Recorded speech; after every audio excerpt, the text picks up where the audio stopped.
Alors, le Messie ad-Dajjal va venir avec des miracles, si on veut, entre guillemets. Va venir avec des signes, va venir avec des choses qui vont impressionner. Et le prophète alayhi salatu wassalam l'a rappelé dans le hadith rapporté encore par Muslim, dans son sahih, dans son recueil authentique. Il dit que le Messie ad-Dajjal viendra avec, traduction du sens, l'image du paradis et de l'enfer. Et dans une autre version, avec l'enfer et un fleuve. Le prophète alayhi salatu wassalam, il dit, son enfer sera le paradis et son paradis, ou bien le fleuve, sera ici l'enfer.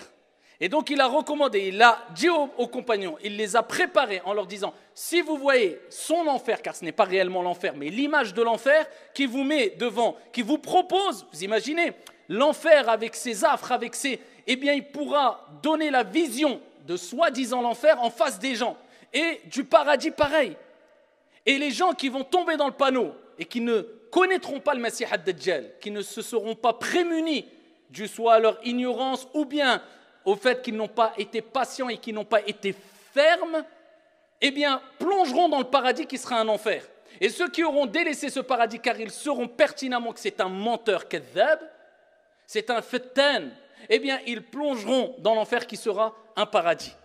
Et ça, c'est parmi les plus grandes des épreuves ici qui seront en face ou qui seront, auxquelles seront confrontés les croyants et les croyantes. Paradis, l'enfer en face de toi et voilà. Ça, c'est parmi les choses que le prophète alayhi salatu wassalam a dit.